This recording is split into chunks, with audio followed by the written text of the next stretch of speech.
نرگس ایک ناچنے والی لڑکی تھی، میں اسے حج پہ لے گیا، پہلے میں نے بہت سے تانے سنے اور پتہ نہیں کیا کیا کچھ سنا، پھر اس کو بیٹی بیٹی کہہ کر ساتھ لے کے چلا، میدان عرفات میں پہنچے تو شام کو وہ بہت زار و قطار رو رہی، جب شام ہوئی کیا ہوا؟ کہ میدان عرفات میں تو اللہ کہتا ہے میرا بندہ آج اتنے گناہ لے کے آ جتنے بارش کے قطرے، جتنے ریت کے ذرے، جتنے درختوں کے پتے قربان جاؤ، جتنے گردش ایام میں بننے والے دن اور رات، ان کے گھڑی اور گھنٹے، لا اتنے گناہ لے کے آ۔ ہے کوئی دنیا میں اتنے گناہ کرنے والا؟ میرے رب کی قسم ساری دنیا کے انسان مل کر گناہ کریں تو اتنے نہیں بن سکتے، اور میرا اللہ یوں ایک مرد ایک عورت سے کہہ رہا ہے آج میرے دربار میں آ، تو آ گئی تو آ گیا، لا کتنے ہیں؟ بارش کے قطروں کے برابر، جی ہاں، درختوں کے پتوں کے برابر، ریت کے ذروں کے برابر، گردش ایام میں بننے والے دن رات کے برابر۔ 25 ارب سال سے دن رات بن رہے ہیں، 25 ارب سال سے دن رات بن رہے ہیں۔ اچھا ایک دفعہ کہ یا اللہ معاف کر، وہ کہتی ہے یا اللہ معاف کر، وہ کہتا ہے یا اللہ معاف کر، تو اس کے یا اللہ معاف کا فا بھی زبان پہ نہیں آتی کہ عرشوں سے آواز آتی، جاؤ میں نے معاف کر دیا، جاؤ میں نے معاف کر دیا۔ تمہیں بلایا ہی اپنا بنانے کے لیے ہے۔ اب اوپر والا تو یہ کہہ رہا ہے، اور نیچے کیا نظام چلا، وہ کیوں رو رہی؟ کہ میں وہ میٹرس بچھاتے ہیں عرفات میں بیٹھنے کے لیے، تو 3-4 خواتین بیٹھی تھیں پردہ دار تسبیح والی، وہ جا کے بیٹھی تو انہوں نے اس کو وہ بے عزت کیا، وہ بے عزت کیا کہ اٹھ جاؤ یہاں سے، تم اس قابل نہیں ہمارے ساتھ بیٹھو۔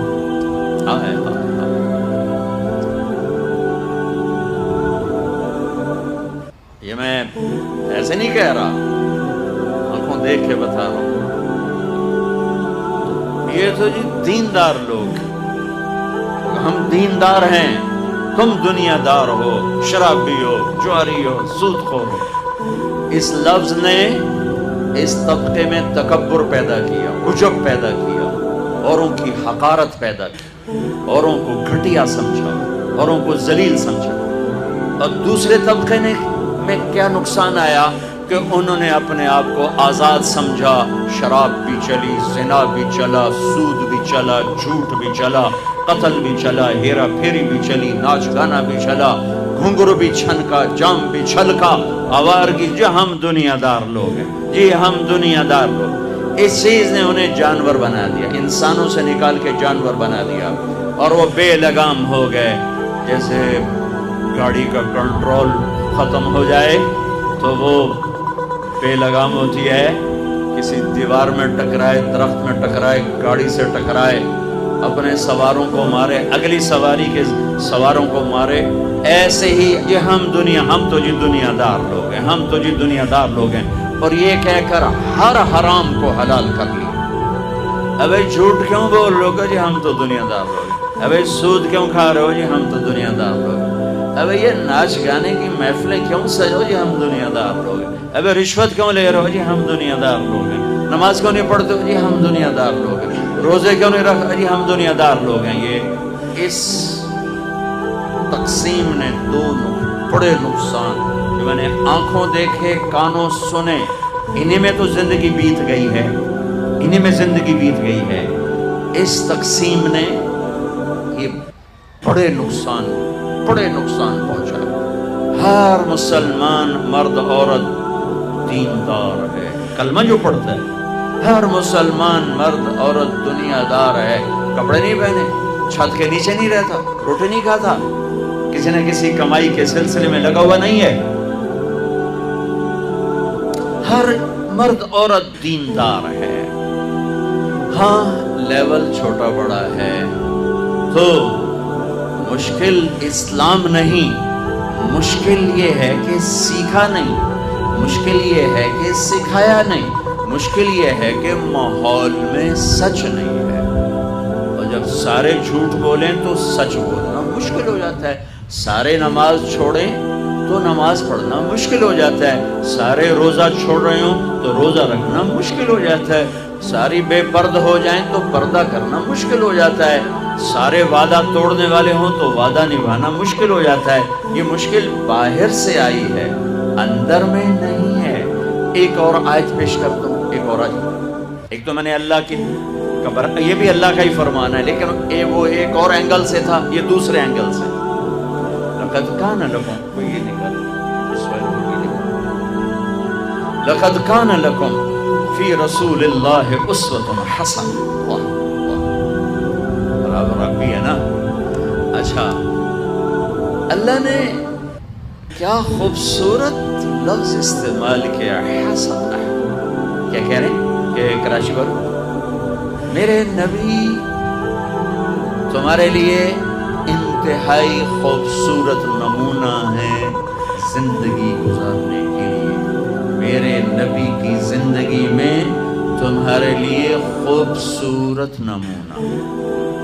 یہاں آپ آخری نبی ہیں اور آپ پر آ کر نبوت مکمل ہو رہی ہے، شریعت مکمل ہو رہی ہے اور کتاب مکمل ہو رہی ہے۔ اور میں 3 لفظ حدیث سے پیش کرتا ہوں، اختم بکتابہم الکتب وبشریعتہم الشرائع وبدینہم الادیان۔ یہ پہلی کتابوں میں جو اللہ کا فرمان ہے وہ کہ میرے نبی آ رہے ہیں۔ یہ شاہ علیہ السلام نے ارشاد فرمایا پچھلی کتابوں میں کہ جن کی کتاب پر کتابیں ختم، جن کے دین پر دین مکمل، جن کی شریعت پر شریعت مکمل، جن کی کتاب پر کتابیں مکمل۔ اس سارے بیک گراؤنڈ میں لفظ آنا چاہیے تھا لقد کان لکم فی رسول اللہ اسوۃ کاملہ، کہ میرے نبی کی زندگی تمہارے لیے مکمل نمونہ ہے، مکمل ضابطہ حیات ہے۔ اللہ نے کامل کا لفظ چھوڑ کر حسنہ، نیکی کو بھی کیا کہتے ہیں؟ حسنہ۔ حسنہ کسے کہتے ہیں؟ خوبصورت۔ میرے اللہ کہہ رہے ہیں میرے نبی تمہارے لیے بہت خوبصورت نمونہ ہے۔ نیکی کو کہا خوبصورت چیز، اپنے حبیب کی زندگی کو کہا خوبصورت نمونہ۔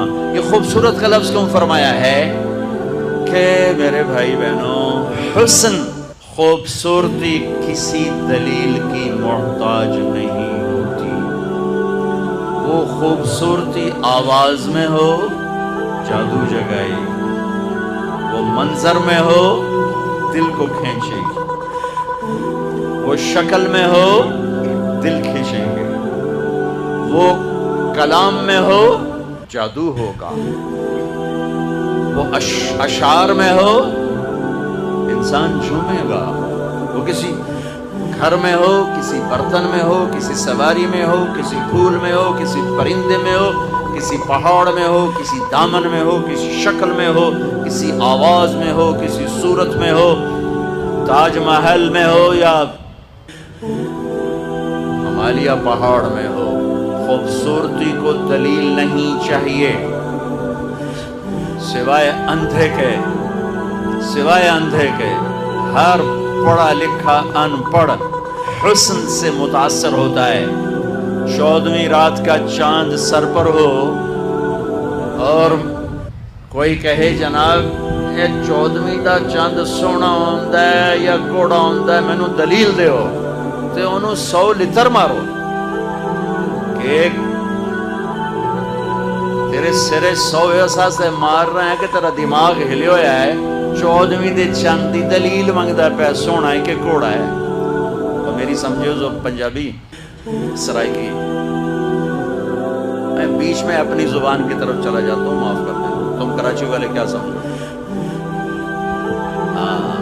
عاشق ہوں میں عشق کماں میں دل رکھیں وانگ پہاڑوں ہو۔ اب مجھے شاعری بھی یاد آ گئی، سہ سہ بدیاں ہزار غلامیں کر جانے باغ بہاراں ہو منصور جائے جو وصولی دیتے جڑے واقف کل اسراراں ہو سجدیوں سر چائیں نباہو توڑے کافر کہن ہزاراں ہو عاشق سوئی حقیقی جیڑا قتل معشوق دے مننے سر نو جوڑے تے مکھ نہ موڑے ہمیں 100 تلواراں کھنے سچا عشق حسین علی دا باہو سر دیتے تے راز نہ بھنے. تمہیں سمجھ میں آئے نہ آئے مجھے مزہ ضرور آیا.